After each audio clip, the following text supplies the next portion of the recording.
Bienvenidas y bienvenidos, mi nombre es Ignacio Alcuri y esto es La Diaria Vivo.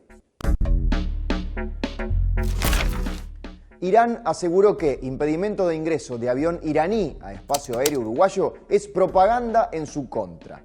El ministro de Defensa Nacional, Javier García, confirmó este domingo que el miércoles pasado dio la orden de que no ingresara en el espacio aéreo uruguayo una aeronave de origen iraní que llevaba tripulación de ese país y de Venezuela. García aclaró que la orden fue luego de recibir cierta información de agencias extranjeras. Como ministro de Defensa, usted sabe que la DINASIA depende del Ministerio de Defensa y por lo tanto hay una razón de defensa aérea que sí está estipulado, y cuando se recibió esta información por parte del ministro Heber, ordené, en virtud de esa información y los tiempos perentorios de toda la información que no se podía chequear, que retornara, si no había una razón humanitaria, que es que no estuviera combustible o de algún tipo, que no se autorizara el ingreso al espacio aéreo uruguayo. El avión, que transportaba piezas de automóviles, salió de Ezeiza, en Buenos Aires, hacia Uruguay, pero ante la negativa del aeropuerto uruguayo volvió a Argentina, donde está retenido por las sospechas sobre los motivos de su vuelo a ese país. Este domingo, diputados de la oposición en Argentina presentaron una denuncia en la justicia contra las autoridades que dejaron ingresar al avión, que tiene sanciones impuestas por Estados Unidos. Había una información que está chequeando Argentina, por eso que después que volvió para Ezeiza, está demorado en Ezeiza allí hace ya 2 o 3 días, y creo que había otros países de la región que tenían una información similar. ¿Y puede confirmar que había iraníes y venezolanos adentro? Sí, esa es la información que tenemos y del listado por lo menos era lo que surgía. El avión de carga Boeing 747 fue propiedad de la empresa iraní Mahan Air y después lo compró Emtrasur, filial del consorcio venezolano de industrias aeronáuticas y servicios aéreos. Ambas empresas están sancionadas por la Oficina de Control de Activos Extranjeros y Sanciones del Departamento del Tesoro de Estados Unidos. La denuncia de los legisladores argentinos asegura que los iraníes de la tripulación tendrían presuntamente vínculos con las fuerzas Quds, división de la Guardia Revolucionaria Islámica, definida como organización terrorista por Estados Unidos. El ministro de Seguridad de Argentina, Aníbal Fernández, explicó a la radio argentina Perfil que el avión quiso arribar a Uruguay para cargar combustible y que no hubo ninguna alerta que les mostrara que no tenía que ingresar. Argentina contó con la información cuando el avión llegó. Entonces, Argentina se hace de esa información, lo primero que hace es actuar en consecuencia. Todos los países del mundo son respetados y uno actúa de la manera que corresponde. El juez decidió anoche que los 5 iraníes tuvieran se les tomaran las huellas digitales y que retuvieran los pasaportes por 3 días.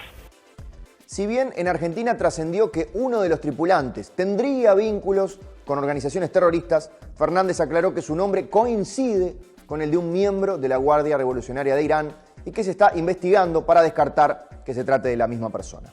Aunque un juez les retuvo el pasaporte durante 3 días para constatar que se trate de una coincidencia, el ministro aseguró que pasado ese plazo ellos podrían sacar un boleto y viajar sin ningún impedimento, pero no quieren dejar el avión. En tanto, el gobierno iraní desaprobó la actitud de las autoridades uruguayas de prohibir el ingreso de la aeronave. El portavoz del Ministerio de Asuntos Exteriores, Said Khatibzadeh, dijo que este episodio se suma a otros cuestionamientos de los países occidentales a su gobierno. El hecho se dio mientras el presidente venezolano Nicolás Maduro visitaba Teherán, donde se firmó un acuerdo de cooperación de 20 años entre los dos países petroleros, ambos sometidos a sanciones estadounidenses. Las últimas semanas están llenas de propaganda, operaciones psicológicas y guerra de palabras para provocar un sentimiento de inseguridad sobre Irán y de este caso forma parte de ello, dijo el jerarca iraní. Ministerio del Interior plantea un aporte adicional ante caída de salario de policías. El Servicio de Sanidad Policial, que atiende a personal dependiente del Ministerio del Interior, jubilados y pensionistas, tiene un déficit anual de unos 254 millones de pesos. Aunque a los funcionarios se les descuenta una partida para tener derecho al servicio, el Ministerio del Interior propuso crear una tasa adicional de aportes para reducir estas pérdidas, que redundaría en otro descuento y por ende pérdida salarial. Esto ocurre mientras el sindicato de funcionarios policiales de Montevideo reclama por un aumento salarial de 22%, bajo la consigna de que no hay respaldo sin salario.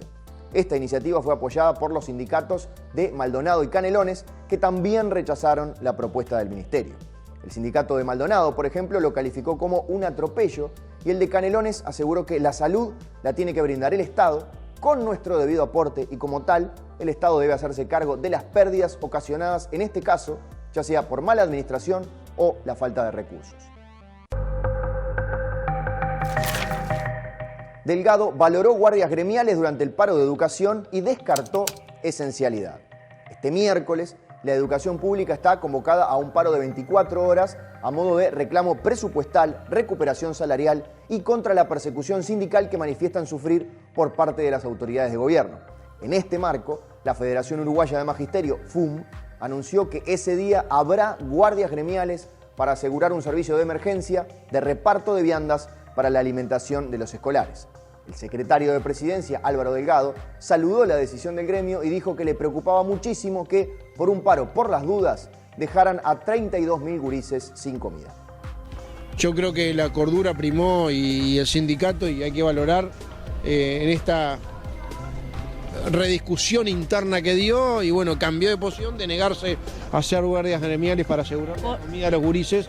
Ahora aparentemente van a asegurar ese día que haya guardias gremiales para los gurises, y hay que valorar esa decisión, ese cambio de posición. Me parece que va en sentido de lo lógico, de lo normal, de pensar en los más vulnerables.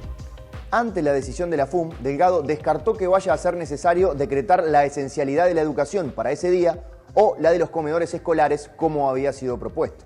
En un comunicado, la FUM informó que implementaría guardias el miércoles y explicó: somos especialmente sensibles a la situación que atraviesa nuestra infancia, por eso reivindicamos la necesidad de atender su alimentación, no un día, sino todos. Consultado por la medida gremial, Delgado aseguró que es un paro por las dudas, ya que es un paro por la rendición de cuentas cuando el proyecto no está presentado todavía. Además, aseguró que esta rendición va a ser de la educación. Detuvieron a vehículo que simulaba ser una ambulancia con 380 ladrillos de cocaína y pasta base. Un vehículo que simulaba ser una ambulancia fue detenido este lunes en el kilómetro 305 de la Ruta 8 a la altura de 33. La camioneta estaba ploteada como si fuera una ambulancia y tenía sirenas instaladas. Dentro llevaba 380 ladrillos de droga, 140 de cocaína y 240 de pasta base. 5 personas fueron detenidas en el operativo. Se trata de 4 uruguayos y un ciudadano boliviano, según informó Telemundo. Según el mismo medio, también se hicieron allanamientos en Montevideo y Ciudad de la Costa relacionados con este hecho. La Dirección de Represión del Tráfico Ilícito de Drogas del Ministerio del Interior llevaba semanas siguiendo a una organización que supuestamente ingresaría drogas desde el exterior este lunes para transportarlas a Montevideo. En este marco se dio la detención de la ambulancia y otros 3 vehículos que iban en caravana hacia Montevideo y que también fueron incautados. Gigantes llenó de juegos y actividades para niñas, niños y adolescentes la Montevideo Comics. El cumpleaños número 20 de Montevideo Comics fue multitudinario este fin de semana en el Auditorio Nacional Adela Reta, después de 3 años sin un encuentro presencial debido a la pandemia. La diaria estuvo presente en la convención a través de Gigantes, su publicación para los más jóvenes. El stand de Gigantes ofreció durante todo el fin de semana un espacio divertido para jugar, dibujar y hacer manualidades con un animador para acompañar a los más chicos. Entre las actividades que ofreció fue un taller a cargo de los creadores de historietas Andrés Alberto y Levedad sobre, justamente, creación de personajes y cómics. El encuentro fue un éxito y muchos descubrieron su primera experiencia creando su propia historia fantástica. La publicación de Gigantes sale una vez al mes y está orientada a los intereses de las niñas, niños y adolescentes que tienen que ser incluidos por el periodismo. Además, por cada persona que paga una suscripción a Gigantes, nos comprometemos a brindar una suscripción sin costo a quienes estén interesados y no puedan pagarla. Fueron encontrados cuerpos que serían del periodista británico y el investigador brasileño perdidos en la Amazonia. El corresponsal inglés de The Guardian, Dom Phillips, y el experto de la Agencia Gubernamental de Asuntos Indígenas de Brasil, Bruno Araújo Pereira, estaban desaparecidos desde el 5 de junio en la selva amazónica. Este lunes se confirmó el hallazgo de 2 cuerpos atados a un árbol en avanzado estado de descomposición que fueron enviados a la ciudad brasileña de Manaus para su identificación. Horas antes, la Policía Federal de Amazonas había comunicado el hallazgo de las pertenencias de Phillips y Pereira cerca de la casa del principal sospechoso del crimen, un hombre de 41 años que actualmente cumple una prisión preventiva de 30 días. En la tarde del lunes, la esposa del periodista, Alessandra Sampaio, informó a periodistas brasileños que la Embajada de Brasil en Reino Unido le había confirmado que los cuerpos encontrados pertenecían a su esposo e investigador brasileño. Sin embargo, luego de difundido este dato, la Policía Federal aclaró públicamente que los cuerpos aún necesitan investigarse para ser identificados. Pereira integra la Fundación Nacional del Indio y se dedica al activismo en pos de defender a los pueblos indígenas de Brasil, motivo por el que tenía varias amenazas por parte de madereros y mineros que trabajan en esas zonas. Hasta acá llegó la Diaria Vivo de hoy. Por más información, análisis y entrevistas, podés visitar nuestra página web. Nos vemos mañana, nos leemos siempre.